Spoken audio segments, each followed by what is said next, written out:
Hey guys, hope you're having a great day. It was a great life. As well as a great life. We are here for the monthly recap for September. So we're going to go through them. The first one we have here is It Don't Come Easy by Ringo Starr, which I haven't listened back to a ton, but I listened back to it in preparation for the video. Still a freaking fun song. A really good taste of what Ringo does.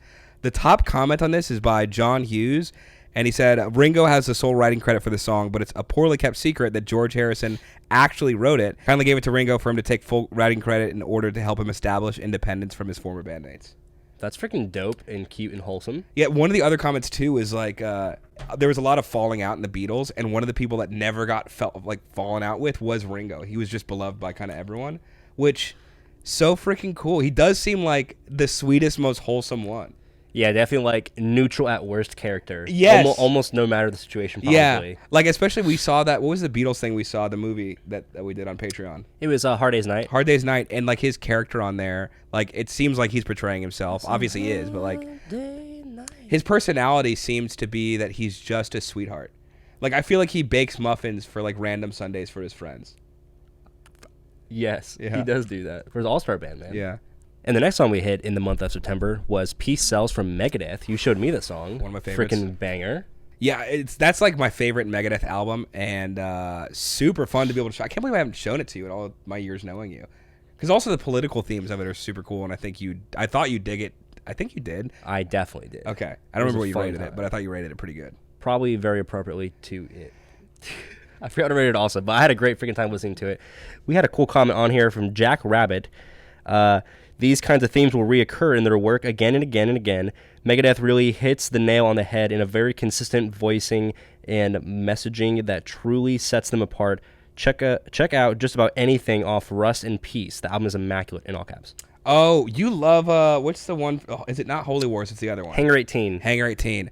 I think that might be one of the most underrated rock songs of all time. Like, it's a big, huge song, don't get me wrong, but like, I think that's one of the best like thrash metal songs of all time.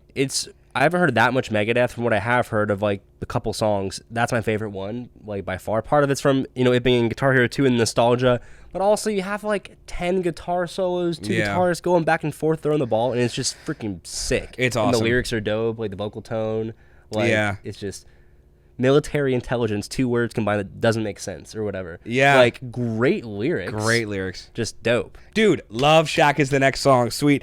And the top comment of this, I love so much. This is by Robert Carson, and I think you pinned it, actually. It goes, "That's why I like you guys. Your ratings are based on what they're trying to do. You don't rate a hamburger to a 5-course meal. You can rate a hamburger against other hamburgers. What is the song trying to do? Do they pull it off? Does it do it better than others that try to do it?" And I feel like that sentiment, to me, is perfectly described in this song. Yep. And I actually had a friend of mine's dad, my friend Maddie, her dad was like, Love Shack, like, I don't really like that song. And I was like, why? He was like, it's just like, I don't know, it's not a good song. I was like, it's a great song. Like, have you ever, and I brought up what you said, where I was like, you ever been in a fucking bar with a pretty girl and you're trying to dance with her and this song comes on? Like, that's the vibe you want. And to me, it's like what's the Kenny Loggins song we hit? Danger Zone? Danger Zone. Like, it's not trying to be prolific. It's just a fun song. And I think this is a great example of that, where I think personally for us, what we do on the channel, and also I think it's a good thing in general, songs that you listen to, like, they're going for something, and you shouldn't compare them against the wrong thing. Like, anyways, I love that comment. It kind of encapsulated my view of this song specifically. Yeah, from the past month, I definitely stand by our initial reaction of that song freaking bangs and is so fun, and the energy is immaculate, and I'd be happy to dance to that song anywhere, anytime. Probably. Yeah, my feelings have only gotten stronger with time. My beliefs, my core values to this song. Hell yeah, dude. Love Shack. Let's go. Next, this was the Friday video, was Instant Karma. We were doing that like Beatles rotation. Hell yeah. Dude, it's so good. I've listened to it a few times since then, and every time I've listened to it, it's gotten better and better. Like, it's just consistently gotten better. Dang. I haven't listened to it since, but I definitely will. And like the only time I have was at that Friday premiere, and again, similar to the Ringo song "It Don't Come Easy," it was equally just the freaking vibe. Yeah, it's one of my favorite. Like, even his stuff in the Beatles, like, I think it's comparative to that. I think so too. It's just a really, really well written song, well done song. And my favorite comment that we saw in this was from Sabercast Podcast. maybe he has a podcast on Sabres. Cool. He said, the fantastic drummer from Yes, Alan White, on this track. Rest in peace. Hell freaking yeah, dude. What a combination. Like, Yes and John Lennon. Dude, we'll take it. Yeah, 100%. Super cool. Thank you for letting us know that. And the next song we hit, my boy, Message in a Bottle, The Police, when I showed it to you. That was such a freaking fun time, like that video. And when I rewatched it, it was equally as fun. Dude, watching it over. Right after we hit it, Josh came over, my drummer, and he was like practicing. He's doing some concert thing for like an orchestra, and he hadn't heard the song. And so I was like, he was like, can you put some stuff on for me to drum to? I was like, yeah, I had control of the aux. And so I played that, and he was like, who is this? I was like, that, my friend, is The Police, and it's crazy. I think it's Stuart Copeland's his name. Yes. What an insane guy. Like, and Josh is a really good drummer, and he was like, this is stuff I'm going to have to, like, study to play. Like, have it written out on a sheet and be able to be like, okay, like, here's a sheet music for it. He's just so technical, and he plays linearly. Like, the whole song is, like, through composed. Yep. No, freaking love the song. Glad you enjoyed it. I'll probably enjoy that song forever. A super dope comment we got on that was from Thievery1, said, I was in elementary school the first time I heard this song. The windows were open because the school had no AC. There were guys working outside and they had a radio on. The teacher yelled at me to pay attention because I was transfixed on looking outside, just listening intently to the song. It had to be first or second grade, 1980 or 81, and I still remember it vividly. That freaking is dope. The origin story of a great dad, I think. It has to be. It has to be. Later on in life, his son's going to be preoccupied with music probably in some facet, and he's going to think back to that moment and be like, sweet, I did right. Or it's the origin story of like the dad who ends up being upset because his son doesn't appreciate his music, and like he tries to show him like this song, and it's like, oh wow, you took it so sad so quick. He's like 46 and his son is like 9. He's taking him to get ice cream, like hoping to pair this good experience with the song at the same time. Oh my gosh, it's just not working because the kid's like, Dad, I don't like this song. I like the Wiggles. And he just kind of like goes, he's still gonna get him ice cream. He's not gonna take away the ice cream now. Yeah. But he's now kind of like thinking back to when he like listened to it, and he's like, that was great. Oh, so sad. So sad. Thanks for but great comment. Ruining my day. Let us know which one happened. All right, next we hit Bad Leroy Brown. This was a kind of contentious one for me when we were hitting it because of that weird like throwbacky rhythm thing, that like shuffly thing. I tried listening back to it again. I think the rest of the song is awesome. Again, it's still just a personal preference of mine. It still bothers me, which honestly happens. Everyone's got this little thing. Bro. For sure, and I wish it didn't because I like the rest of the song. What I will say is I had no issue with that, and it was everything I wanted from that song. Yeah. But even that, so I have not listened to it once since then, and I don't even regret it. Like I don't know. Like I feel bad because I think I'm accidentally just scapegoating him into yacht operator, and I love it. You know, and I don't. I don't want to do him. I don't want to do him dirty. I just don't know when I'm going to listen to it. Maybe if I'm like in South Carolina, I'm taking my kids out to go ride some ATVs. Where we drove across a couple states. Yeah. And it's like sunny, but not like nobody's sweating because we have AC in the car and everything. Yeah. And the windows are like down a little bit, and it's just like it's the vibe. I could see it. This is the second time AC has been mentioned on this channel in this video. But in terms of where I'm at like right now, I just don't know when I'm gonna just throw it on. Maybe if I force a couple plays, like I might just get it into my. I might go, oh, like I like that song, but there's no like big pull right now. That's nothing against the song, but it's just where I'm at right now. That's fair. Yeah, my opinion hasn't changed on it, but still a fantastic song. While I may have been wrong as far as popular opinion on the last song, I apparently was factually correct on this one. The theme from Shaft, Isaac Hayes. Freaking phenomenal song, and we got inundated with comments of like to the effect of like, damn Alex, you described that perfectly, which had nothing to do with me and everything to do with Isaac Hayes. So I just got a bunch of unnecessary, undeserved praise, and I loved it. I mean, you read that song pretty clearly though, and were able to, you know, completely put words to the picture they were building from the song. Felt easy. I 100% attribute that to Isaac. Like there was nothing about me that did that. It was strict because again, it was him writing it for this movie that was so perfectly done. So that happened a lot in the comments. The one comment I wanted to read just because I thought it was hilarious was from Dan Mayberry saying, "Gentlemen, start your wah pedals," which I think is so good. That needs to be on a T-shirt. Somewhere. Emphasis on gentlemen. Yeah. Or gents. Yeah. Ooh, and next we did Leon Russell for the first time, A Song for You. I have listened to that song twice since the reaction because of how controversial our feels were on it and seeing people's comments and stuff. I gave one listen on the way home that night right after we recorded because I was like, did we do this man dirty? Let me give it another listen. Yeah. And I felt a little bit more empathic / resonated with his feeling in the song a little bit more. I got where we were coming from, but I think I like the song a little bit more now, but not enough to where I'm going to play it super often or anything like that. But I think I appreciate his what he put into it more now than I did then, if that makes sense. How do you think I feel about it? I feel like you probably have no feelings changed. You should know this because we had a literal text exchange about it. The day this came out on the channel, premiered on the channel, I saw so many comments about me being wrong and they were like, you didn't get it, whatever. And I try to listen really hard when I get things like that. And I'm like, let me did I really miss the mark by that much? And so I was at a Starbucks doing homework and I walked out of the Starbucks to sit in my car and I listened to it 6 or 7 times in a row to just listen to it. And here's the things that I got. One, the French horn or whatever was playing. I thought it was a cello or something. Somebody called me out how did you not know that was a French horn? And I was like, I'm not a horn expert. So I guess that's how. I thought that was super somber, super awesome. I didn't pick it up on the first listen. I thought that was one of the coolest parts of the song was how eerie and sad and lonely that sounded. So that was the big difference that I heard. Other than that, I felt honestly the same. You're like, love the horn, fuck everything else. I didn't say fuck everything else, but I will say it's it felt like a song. It felt like a song from a guy who said words kind of weird. And so it was that's it. I did see a lot of comments that were the more you listen to him, the more you kind of get a taste for that style of singing. And I do think that's true. If I liked his style of singing, I would like the song way more. I will say one thing I noted from my listens after our recording, and one thing I love about the song is the vocal melodies of he did a bunch of things like that, and I thought it sounded so authentic and sweet, and that's where I got empathic. That's where I was fair. Dang, I feel your heartbreak and that melodic interval change. Maybe I lack empathy. It sounds like it, dude. Yeah, maybe. It sounds like it. No, I really like the vocals in terms of the melody. You know what I mean? The singing style was a little bit exaggerated in points for me. It's just a little hard to listen to.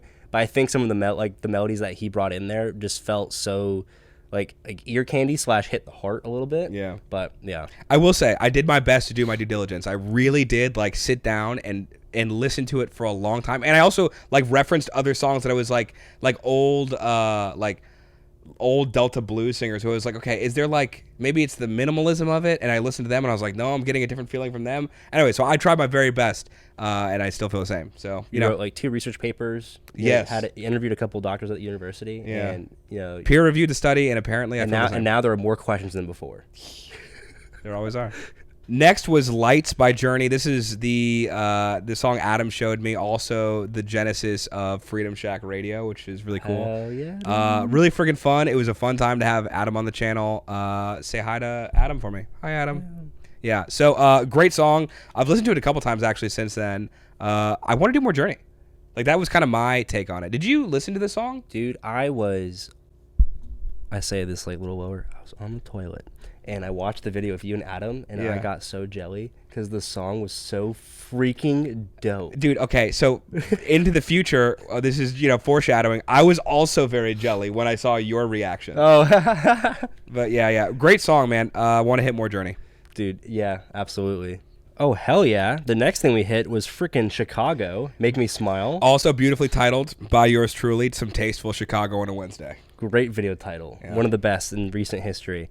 And we loved the freaking song. We loved the song, right? Yeah.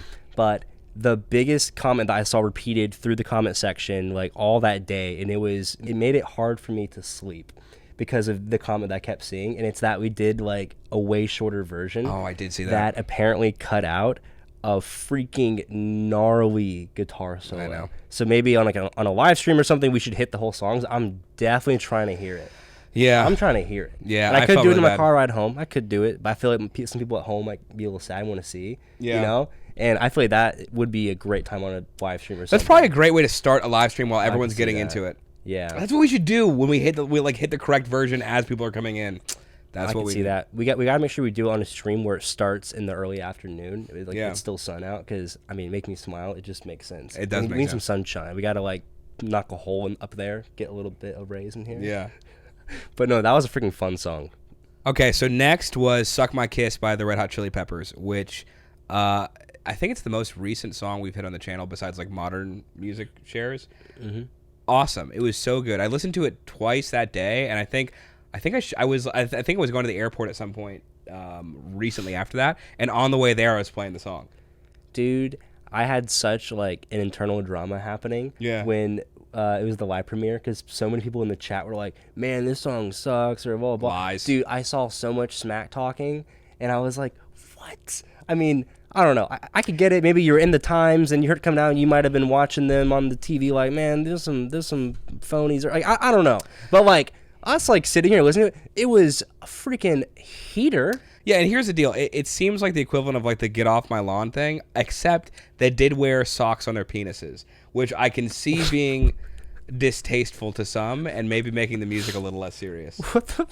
Yeah, they used to go on stage with just socks on their penises. Dude, I missed the first like part of the sentence. Like all I heard was socks on that. And I was just like, yeah, caught that's something me that off guard. happened factually. And here's what I'll say. I feel like that Red Hot Chili Pepper song and just the vocals and the style. Yeah. It feels like. So I listen to Van Halen, right? And Daily Roth, there is always like, and it's not even close. More than half of the vibe I get from him is like, kind of a little douchey, little inauthentic, like just so funny. kind of corny, straight up. Whereas this guy, like, I believed him. Now that might mean I'm a fool, right? It might be the other way around. I don't think so. I feel like this guy has way more swagger. You're like, and, I'd bet fucking- Vegas odds it's the same way. Okay. Yeah, like this dude hits it way harder than and they're not like the same genre of music whatsoever. Yeah. But like, I don't know. Authenticity, you're saying. Yeah. I think Red Hot Chili Peppers definitely have the groove and they have the attitude. Attitude is the big word I get from that song, and I think they definitely walk the walk. Also, from what I heard, I don't know the guys, but I don't know. I believe them. I'm going to read the comment for this one first. This is by Sherry Nolke. I'm going to say that last name probably wrong.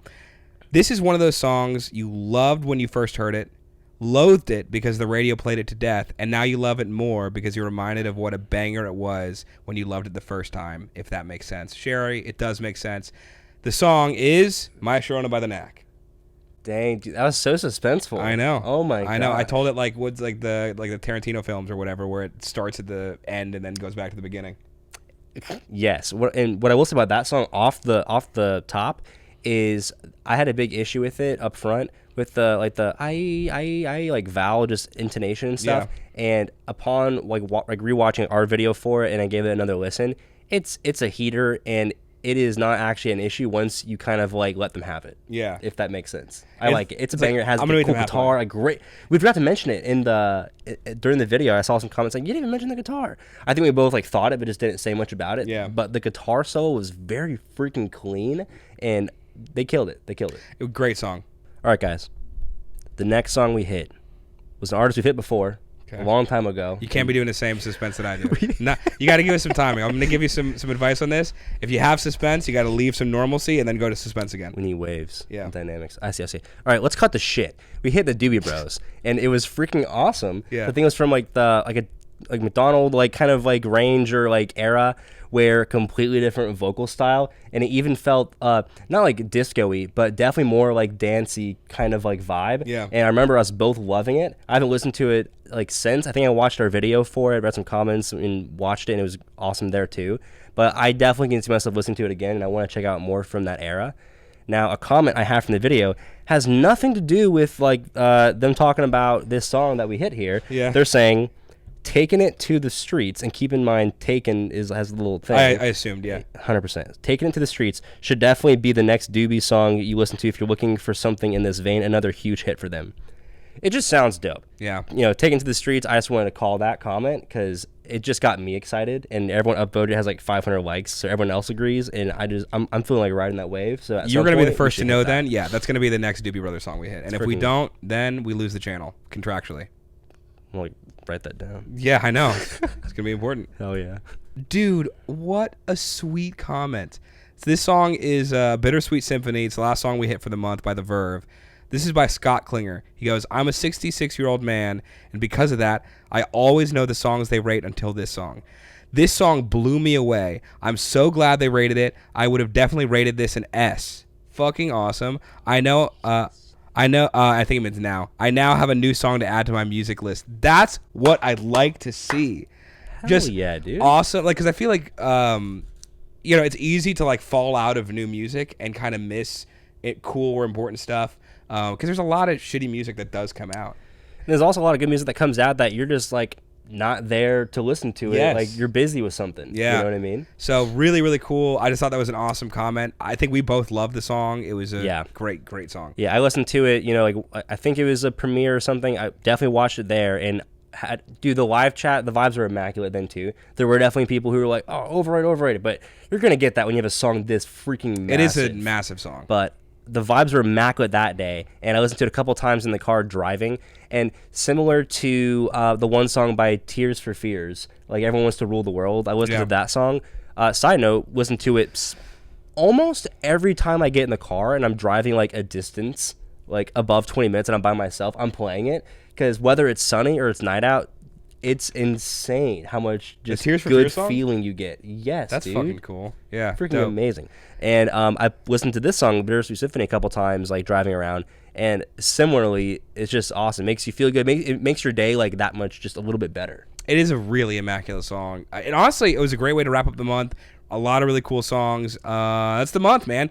I'm glad we got to do this again. It's a good month, dude. It was a really good month. Let us know what you guys think in terms of like just the freaking basket of goodies that we had coming up this month, because I think it was a good one. Yeah, and then if there's anything that you thought we missed, and with that being said, we will catch you in the next video. Peace. All right, guys, thanks so much for watching. If you have not already seen our reaction to the Police album, Regatta de Blanc, go ahead and check that out right here. Enjoy. It's a great freaking time.